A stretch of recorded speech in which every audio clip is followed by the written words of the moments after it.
Bien, Dios le prosiga bendiciendo, amados hermanos. Su amigo y hermano Felipe Mendoza les hace compañía en esta hora. Agradecido de que el Señor nos permite compartir este tema con todos ustedes. Para mí es un honor ocupar la posición hoy y dar por gracia lo que por gracia hemos recibido. El tema que se nos ha impuesto es el origen de los ángeles. Y para hablar sobre el origen de los ángeles, debemos irnos al principio, al libro de Génesis. Y desde ahí tendríamos muchas cosas que decir, mucha tela que cortar. Desde el nombre mismo del libro, Génesis, que se traduce como en el principio, en realidad el nombre lo que significa es como una primicia perfecta. Eso es lo que significa realmente Bereshit. Bet es una preposición hebrea y Reshit es una primicia, lo primero de algo.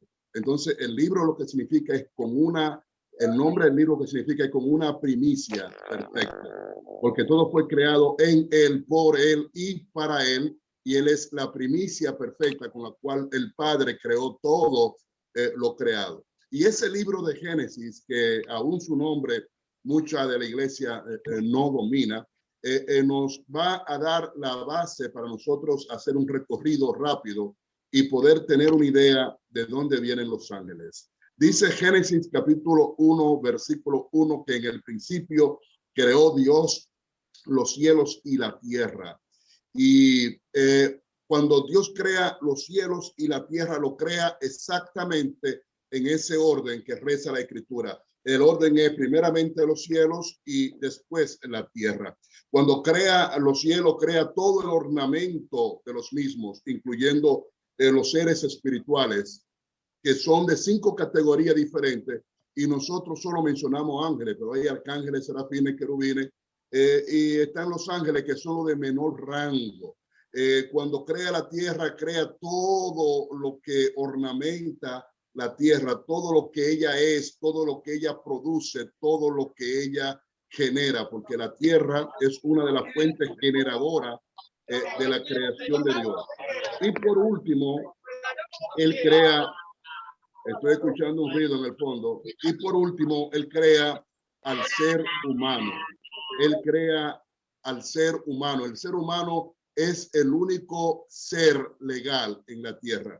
Ninguna criatura tiene legalidad en la tierra, sino el ser humano. Solamente el ser humano es legal en la tierra, y esa es una de las razones de 7 por la cual Dios tiene que hacerse hombre. Dios tiene que hacerse hombre para tener legalidad, porque él como Dios no puede operar en este mundo que él se lo dio a la raza humana para que lo administre. 7 razones por las cuales Dios tiene que hacerse hombre, y la primera es porque él tiene que ser legal.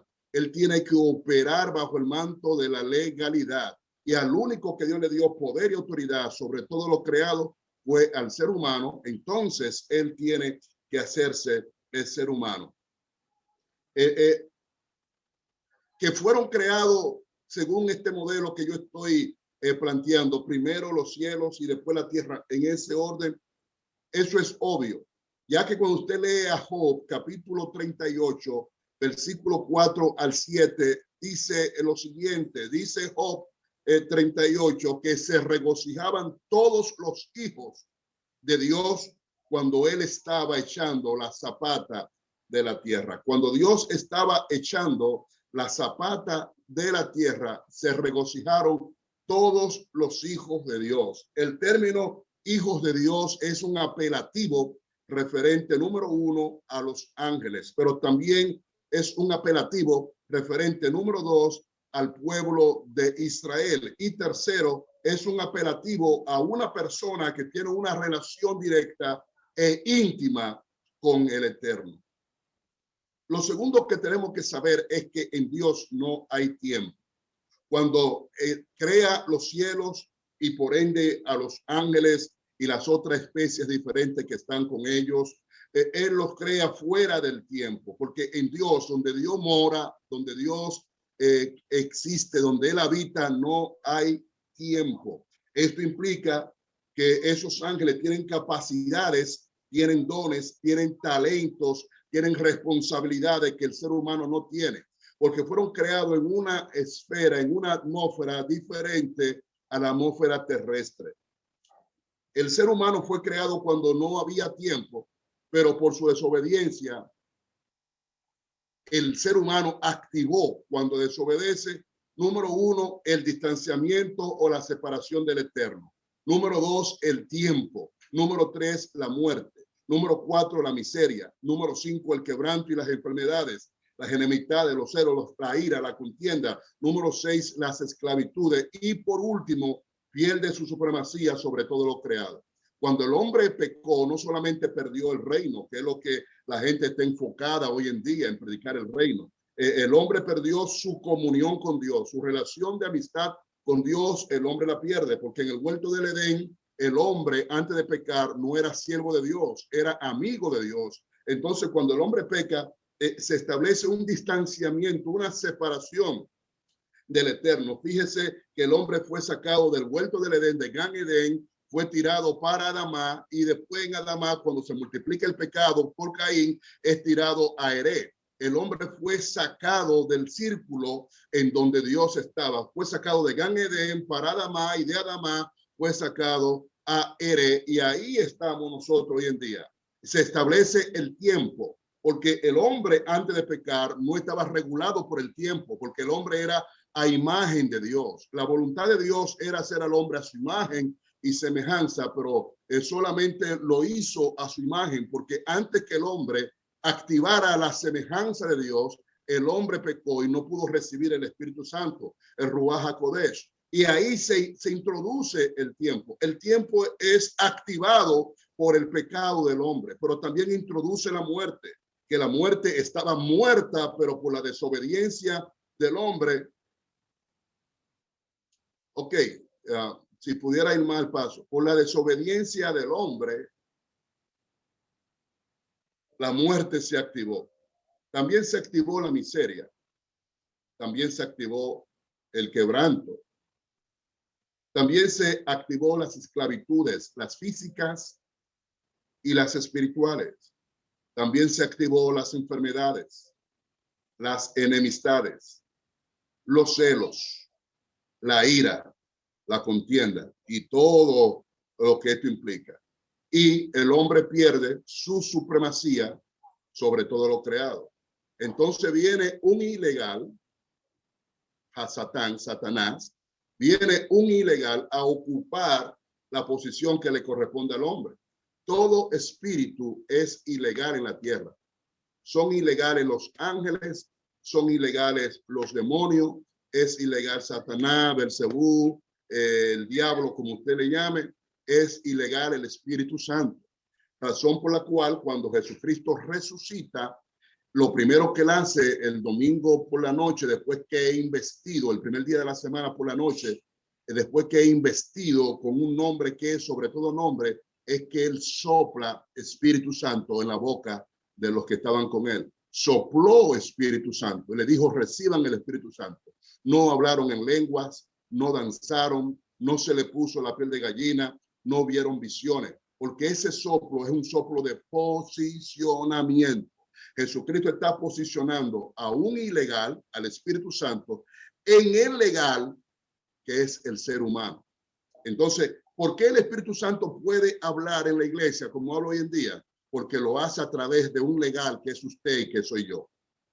¿Por qué él puede operar sus gracias, sus dones, sus misterios? Porque lo hace a través de un legal que es usted y que soy yo. Pero el Espíritu Santo como espíritu no puede obrar en la tierra. Así como Dios, como Dios no puede obrar en la tierra. Para Dios poder obrar en la tierra tiene que hacerse hombre y eso le da legalidad. Entonces, si me van entendiendo, los ángeles con todo el poder que ellos tienen, ellos no tienen legalidad de operar en la tierra. De ahí que su servicio tiene que ser en armonía, secundando, respaldando al legal, que es el ser humano, que es usted y que soy yo. Desde la caída del hombre, el tiempo que se activó con el pecado del hombre se divide teológicamente en tres partes. Porque dijimos que en Dios no hay tiempo. Recuerde que Dios habita. Sí, el Espíritu Santo es ilegal. El Espíritu Santo tiene legalidad porque opera a través de usted y opera a través de mí. Dios es legal porque operó a través de la persona de Jesucristo y opera a través de la persona del Espíritu Santo. Por eso, del Espíritu Santo que está en las personas que le ministramos, que le conocemos. Como ustedes quieran, me pueden interrumpir o lo dejamos al final, no hay problema. Entonces, todo espíritu es ilegal en la tierra, todo espíritu. Por eso el soplo de Juan 5, 20, 21.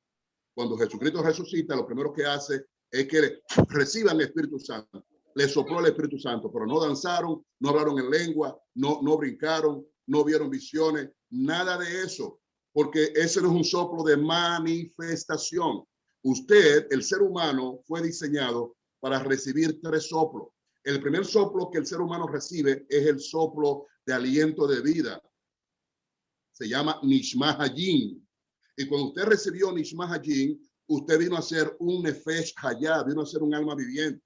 Entonces, el primer soplo es el soplo de Nishma Hayim, el soplo de vida, para darnos vida y dominio del entorno en el cual nosotros estamos. El segundo soplo es el soplo de Juan 5:20, después de la resurrección, para él poder depositar al ilegal, que es el Espíritu Santo, en un legal, que es el ser humano. Porque ningún espíritu es legal en la tierra, solamente el hombre es legal en la tierra. La primera razón de 7 por la cual Dios tiene que hacerse hombre, para él tener legalidad de operar y de establecer lo que él vino a establecer. Y el tercer soplo es el soplo del libro de Hechos, capítulo 2, en donde viene un viento recio que soplaba y fue derramado el Espíritu Santo. Cada soplo tiene un portento y tiene una unción especial y particular, pero ese no es el tema que a nosotros nos compete en esta hora. Entonces, desde el momento mismo de la caída del hombre, teológicamente se divide el tiempo para que nosotros podamos dominar, más o menos, dominar todo lo que se desarrolla en las divisiones del tiempo. La primera división del tiempo es eternidad pasada. La segunda división es el tiempo y la tercera división es eternidad futura. ¿Qué es la eternidad pasada? La eternidad pasada es un espacio en donde no hay tiempo, en donde no hay materia, donde no existe nada creado, solamente existe el eterno. Él en él mismo. Entonces viene el tiempo. ¿Qué es lo que es el tiempo? Estoy oyendo un eco. El tiempo es desde el momento mismo en el cual el hombre cae, el hombre peca, hasta el momento en que todo sea restaurado. Dice Apocalipsis que llegará un tiempo en el cual el tiempo ya no será. Entonces, desde el momento mismo en el cual el hombre peca hasta el momento mismo en el cual el hombre es restaurado, esto se llama tiempo. Nosotros estamos viviendo en el tiempo. Tenemos un problema porque nosotros como humanos vemos el tiempo lineal como nos lo enseña la física, pero el tiempo bíblico, el tiempo teológico no es lineal, es circular. De manera que el orden como nosotros vemos las cosas no se ve. Y la tercera división del tiempo es eternidad futura, que es el espacio, fíjese el término espacio, porque ya no habrá tiempo. Es el espacio en el cual el hombre existirá para siempre con su creador. Entonces, las cosas que no se ven están en la eternidad pasada. Las cosas que no se ven están en la eternidad pasada. Y ahí están los ángeles y las diferentes ramificaciones de seres espirituales que adornan los cielos. Las cosas que no se ven están en la eternidad pasada. En el tiempo están las cosas que se ven. Y en la eternidad futura estarán la reunificación de las cosas que no se ven más las cosas que se ven dentro del propósito eterno, excelso, glorioso, insondable de Dios. Ahora, dentro de las cosas que no se ven, por su naturaleza y diseño, se encuentran los ángeles. Recuerden, fueron creados desde la eternidad pasada, antes de que se creara la tierra. tienen condiciones, características, portentos, capacidades que el ser humano no tiene, y mucho menos después de la caída del hombre. Ahora, ¿cuál es la responsabilidad principal de los ángeles? Dentro de otras responsabilidades está la de asistir al hombre caído. Ojo, y sáquenle provecho a esto. Los ángeles están para asistir al ser humano. Cada uno de nosotros tienen ángeles para asistirle. O sea, los ángeles están para asistir al ser humano. Número 2, para guardar al hombre que le es fiel a Dios. Y número 3, para guiar al hombre con los cuales Dios tiene propósito, con los cuales Dios tiene plan. ¿Para qué? Para que el hombre no tropiece. Pues dice la Biblia que sus ángeles mandará acerca de ti, que te guarden en todo tu camino, en las manos te llevarán para que tu pie no tropiece con piedra. Entonces, los ángeles están para guardarnos, para guiarnos, para asistirnos. Ellos tienen un dominio del mundo espiritual que nosotros por la caída no tenemos. Adán, antes de pecar, no era mortal. Adán era imagen de Dios. Y Dios no es mortal. Dios es eterno. Dios es eterno. El término mortandad e inmortalidad son ramificaciones del pecado. Antes de que Adán pecara, no existía el término mortal ni inmortal. Dios es eterno, no inmortal. Ahora, nosotros en Cristo somos inmortales con la oportunidad de entrar a la eternidad. Tenemos que establecer diferencia entre eternidad e inmortalidad, que parece lo mismo, muchos lo confunden en diferentes grados de acervo cultural, pero no es lo mismo. Ok, entonces ya sabemos que los ángeles están para asistir al ser humano. No hay detalle escritural que nos diga cuándo, en qué fecha, porque no había tiempo, Dios creó los ángeles, pero sí fueron creados en la eternidad pasada, antes de la fundación de la tierra. También deberíamos, el tema muy amplio, deberíamos enfocar y hacer división entre crear y fundar. La tierra fue creada y la tierra fue fundada. Lo que nosotros leemos en Génesis capítulo 1 es la fundación de la tierra. Y conforme a la teología hebraica, existen ángeles que se ven. Ángeles que se ven con una estructura física como la nuestra. Eso es conforme a la teología hebraica. Esos ángeles que se ven son idénticos a la silueta física del ser humano. Desde su creación siempre han sido así. Ahora, conforme a la teología greco-romana, que es la que en nuestros medios se enseña comúnmente, todos los ángeles son espíritus incorpóreos físicamente. Mientras que la teología hebraica dice, hay ángeles invisibles y hay ángeles visibles, la teología greco-romana dice, no, solamente hay ángeles invisibles, y eso es lo que en nuestros medios nosotros enseñamos. Pero si leemos las escrituras sin parcializarnos, y si leemos la escritura sin religiosidad y le damos sentido a las cosas que se nos enseña, las otras escrituras dicen que algunos, sin saberlo, han hospedado ángeles. Entonces, ¿cómo hospedar a un ángel, a un ser invisible que no se ve? Si el hospedar implica atención, cuidado, mimo, lavarte los pies, buscarte una sábana con qué arroparte, qué desayunar, qué comer, qué cenar. Entonces, si le digo algo nuevo, no lo corte ni diga que yo estoy loco, sino que sopese la posibilidad de que en la teología hebraica se enseña, una de las maestrías mía está en teología hebraica, y se enseña que hay ángeles visibles, corpóreos. Incluso Adán fue hecho conforme a la imagen. Recuerde, todo fue creado Bereshit, con una primicia, para una primicia, por una primicia. Y esa primicia es el Señor Jesucristo, Yehoshua HaMashiach. Él es la primicia, el prototipo con el cual se hizo todas las cosas. Entonces, tenemos dos posturas. Número Uno, la teología hebraica enseña que hay ángeles que se ven, que tienen físico, tienen un cuerpo corpóreo. Y la teología greco-romana dice que no, que los ángeles son invisibles y son espirituales. Pero vemos cuando Abraham le visitaron unos ángeles y esos ángeles comieron con él. Entonces, no podemos ser muy dados a criticar lo que no es común en nuestro medio, ni a buscarle la quinta pata al gato, si no tenemos el complemento completo, si no tenemos el muñeco armado como es debido. Entonces, si tenemos ángeles corpóreos y ángeles no corpóreos, ¿qué aspectos tienen los ángeles?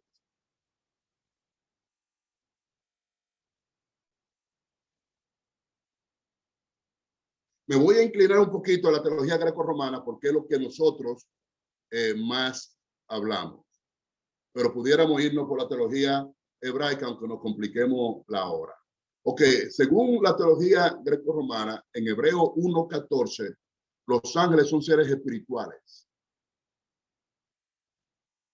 por lo que no tienen ninguna forma física importante. De ahí que hay una expresión que se llama angelofanizar. Angelofanizar.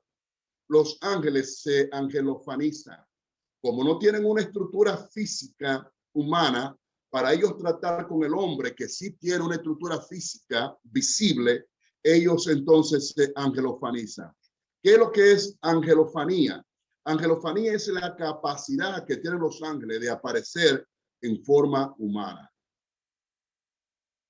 Angelofanía es la capacidad que tienen los ángeles de aparecer en forma humana.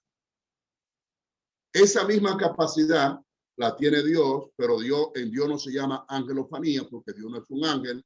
En Dios se llama teofanía, cuando Dios se hace visible corpóreamente. Tiene que establecer una diferencia entre la teofanía de Dios y Jesucristo, porque Jesucristo no es una teofanía. Jesucristo es la manifestación visible de Dios como ser humano. Nació del vientre de una mujer porque él tenía que tener derecho legal para él poder operar en este mundo. Tenía que ser humano. Nació del vientre de una mujer y ahí no hay una teofanía. Una teofanía es cuando Dios hace así y se hace humano. En Jesucristo no hay una teofanía, lo que hay es una unidad hipostática. Esa unidad hipostática es la perfecta unión de lo eterno con lo material para él poder cumplir con su condición de legal en la tierra y tener el derecho de poder salvarnos, de poder libertarnos, de poder darnos las esperanzas sobre las cuales nosotros estamos cimentados. Entonces, cuando los ángeles aparecían a los seres humanos en la Biblia, se aparecían como si fueran hombres normales. Ahí pudo haber habido una angelofanía o pudo haber ocurrido otro punto que todavía no lo hemos tratado en esta hora. En Génesis 18, versículo 1 al versículo 19, Dios y dos ángeles, ojo, Génesis 18 del 1 al 19, Dios y dos ángeles aparecieron como hombres y efectivamente comieron con Abraham. Entonces los espíritus no comen. Entonces Dios y dos ángeles aparecieron a Abraham como hombre y efectivamente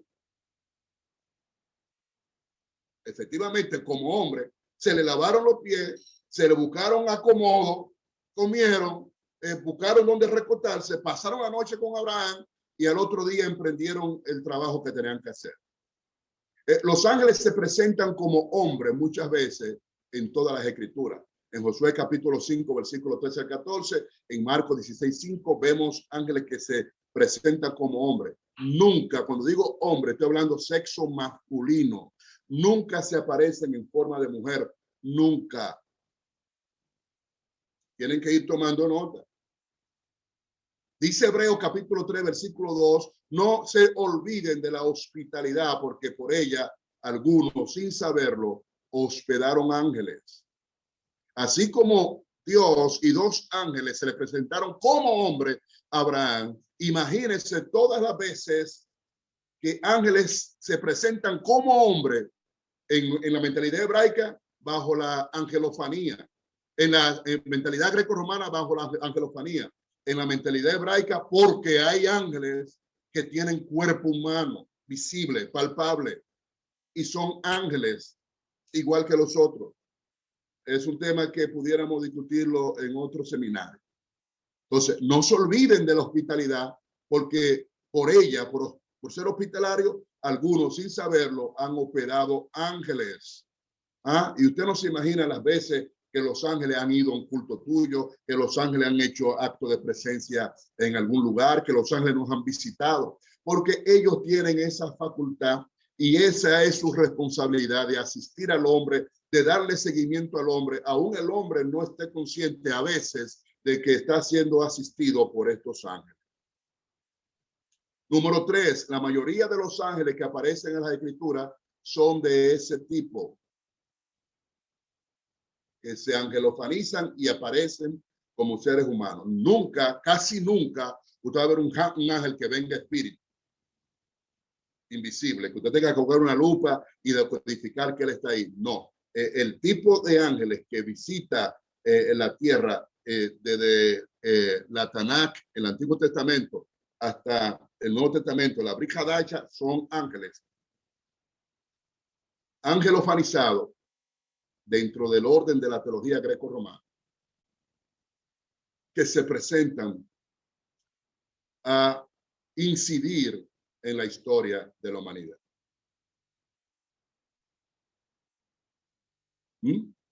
O pueden ser de la especie de ángeles con apariencia física preestablecida desde su diseño conforme a la teología hebraica.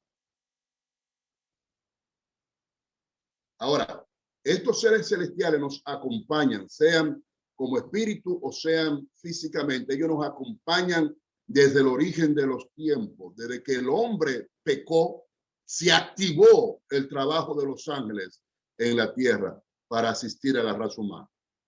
Así como Adán activó todo eso que activó cuando pecó, también activó la activación de los ángeles para asistir a los seres humanos. Cuando Adán pecó, perdió varias cosas. Número 1, perdió su relación de amistad con Dios. Recuerde que Adán no era siervo de Dios. Adán era amigo de Dios. Todos los hombres que Dios usó en el Antiguo Testamento, que nosotros lo vemos como siervos, eran amigos. Es mejor ser amigo que siervo. El amigo sabe todo lo íntimo de su amigo, pero el siervo sabe solamente lo que se le ordena y lo que se le dice qué hacer. Entonces, es mejor ser amigo que siervo. Siervo es cualquiera, pero amigo es una posición privilegiada con relación al ser supremo al cual nosotros le servimos. Dios quiere ser amigo de la raza humana. Adán cambió la relación de amistad, la cambió por una religión. La religión fue inventada para que Adán saciara la necesidad, el hueco que dejó ese distanciamiento cuando él se enemistó con Dios. Número 1, cambió la relación de amistad por una religión. Número 2, cambió la visión por la vista. El hombre fue hecho para que se mueva por visión. Por eso es que la primera cautividad que Satanás activa en el ser humano cuando cae es la vista. Después los oídos, el olfato, el tacto, los 5 sentidos fueron activados, cautivados por Satanás cuando el hombre pecó. Entonces Adán cambió la amistad por una religión, cambió la visión por la vista, cambió el escuchar la voz de Dios por escuchar y obedecer y complacer a la voz de la mujer, cambió el Edén por Adamá y Adamá por Eré. Adán cambió la sabiduría por el conocimiento. Adán cambió la supremacía por la subyugación y la esclavitud. Y por esos cambios que Adán hace cuando Adán peca, es que el hombre está como está. Es por eso que hay personas que están cautivas en el mundo. Es por eso que hay personas que no avanzan, que no progresan, que no crecen, que no tienen salida, que no ven puertas abiertas. Porque Adán activó 7 elementos a los cuales Satanás le ha sacado provecho y con los cuales Satanás cautiva a la raza humana.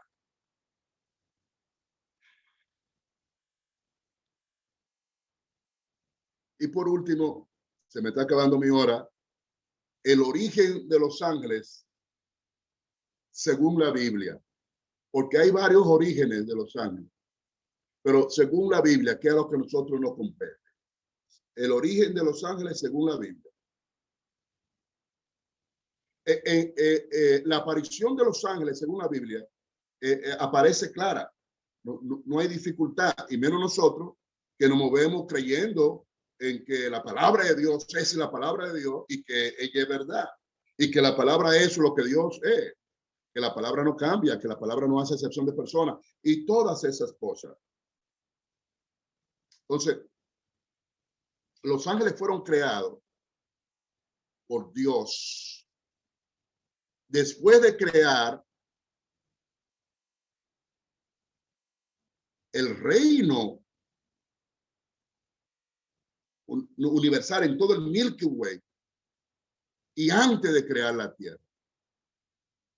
Tienen que hacer diferencia también entre el reino de Dios y el reino de los cielos.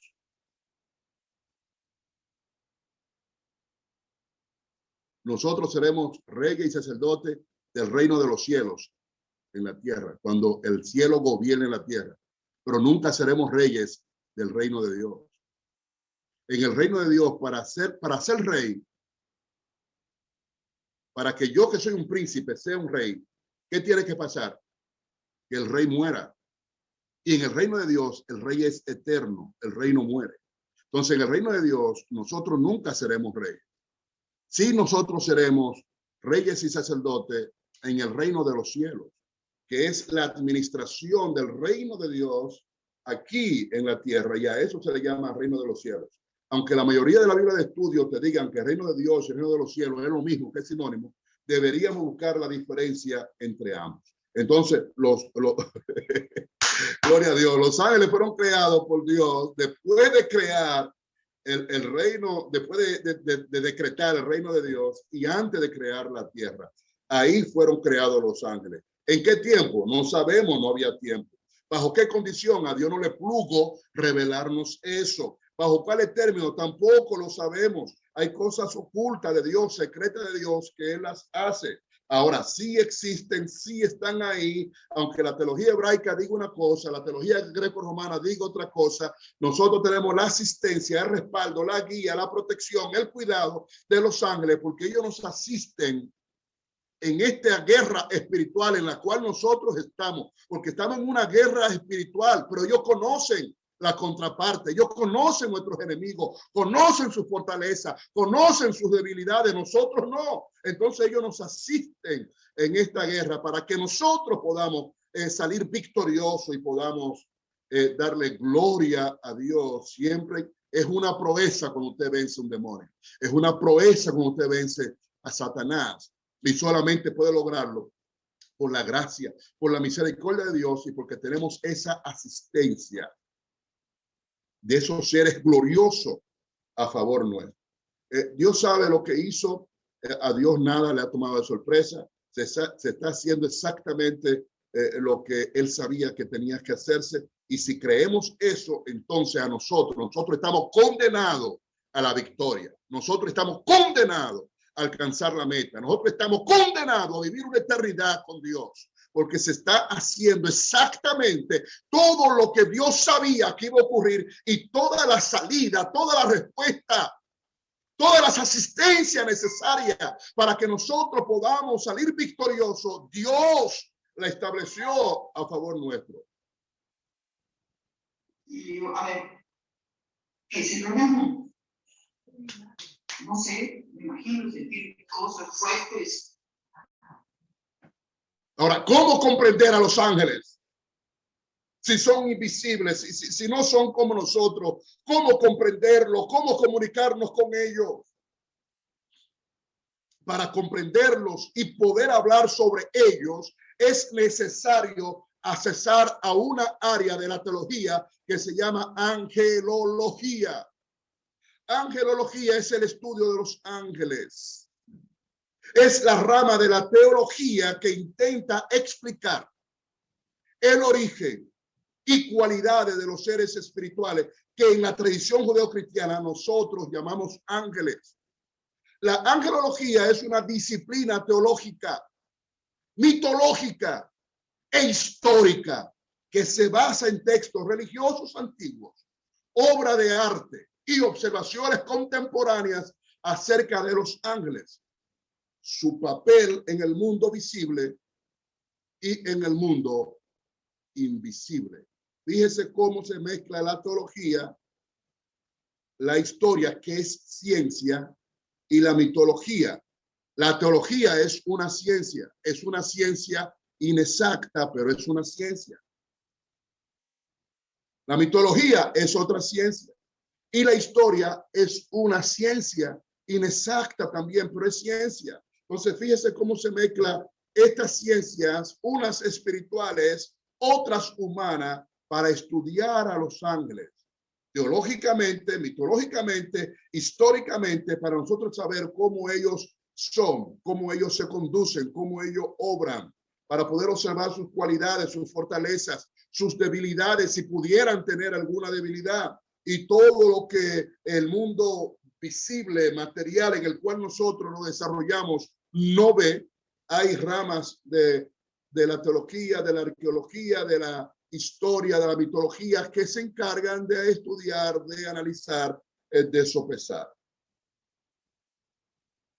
Entonces, si vamos a estudiar angelología, tenemos que saber que hay una angelología hebraica y hay una angelología greco-romana. Lamentablemente, en este tiempo, donde todo el mundo quiere predicar con un manto talí sin saber lo que significa, sin saber si eso es una usanza cultural o espiritual, sin saber qué significa el kipá, si es una usanza cultural o espiritual, si Dios lo estableció o no. Lo único bíblico y escritural de toda esa vestimenta que están usando mucho sin saber hoy en día son los sisí, son los flecos que se ponían en la cintura, que caían a los lados del costado. Esos flecos, los sisí, es lo único escritural. Entonces hay que ver, para no estar siendo influenciado de que un manto talí, que un kipá, que esto, como que eso nos acerca a Dios, como que eso nos hace mayor a aquel que esté buscando a Dios, como que eso tenga algún significado especial, sublime, que nos sensibilice. No, no, no, no, no, no, no. La fiebre no está en la sábana. La fiebre está en el cuerpo, y toda fiebre es pasajera. Esa fiebre de judaizar nació en el Nuevo Testamento. Hay una iglesia en el libro de Apocalipsis que dice la reprensión es porque ellos enseñaban a su pueblo a judaizar. Y habían judíos que no eran judíos, que eran sinagoga de Satanás. Lo mismo que está pasando hoy en día. Entonces la iglesia de Jesucristo tiene que estar firme, estable. Y si vamos a coger esto en serio, vamos a cogerlo en serio. Entonces la angelología se divide en angelología hebraica y angelología greco-romana. Ok, y si me dan 2 minutos, resumo.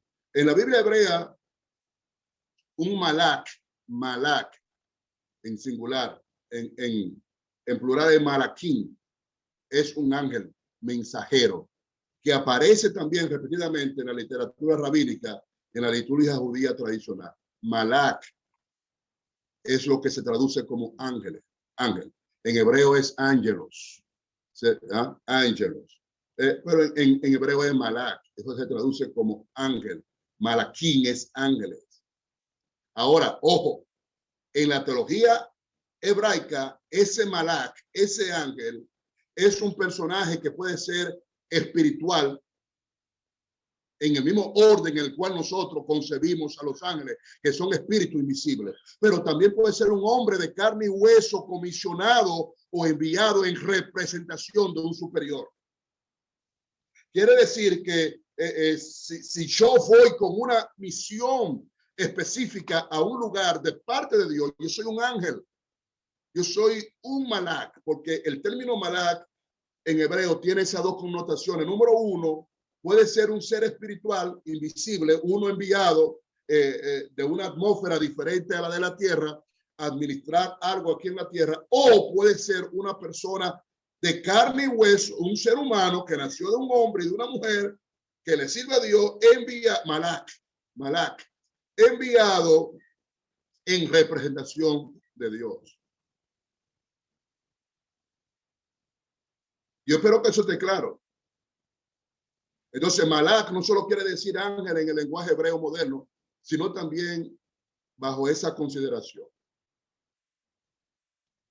Nosotros cometemos el error muy frecuente de denominar ángeles a todos los seres espirituales creados por Dios, y eso no debería ser así. Ya dijimos ahorita que hay arcángeles, son seres espirituales que están fuera de este espacio. Hay serafines, seres espirituales que están fuera de este espacio. Hay querubines, seres espirituales que están fuera de este espacio. Y hay ángeles. Y todo Malak, exacto. Entonces, arcángel, serafín, querubín y ángeles, todos esos son rangos. Rangos. El de menor rango es el ángel. Y fíjese todo el poder y la autoridad que ellos tienen, porque fueron creados antes del tiempo. Ok, no tienen alas. Aunque los arcángeles serafines aparecen con alas, pero los seres espirituales no tienen alas. Eso viene de la mitología griega.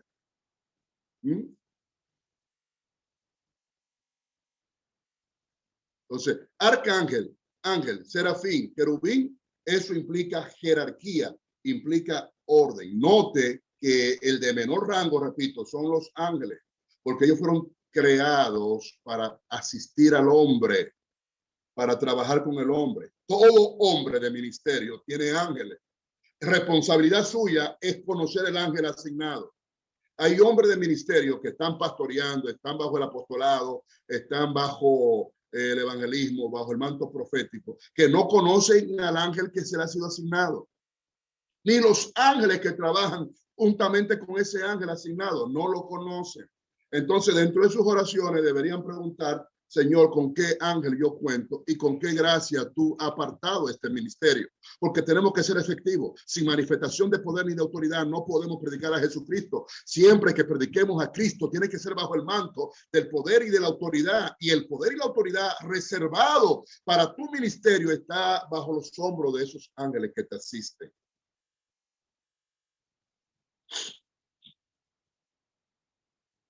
La teología hebraica es bien detallada sobre los ángeles. Maimónides la concibió en su Mishneh Torah. Mishneh Torah es un libro que yo le recomiendo al que le guste estudiar, que estudie la Mishneh Torah de Maimónides.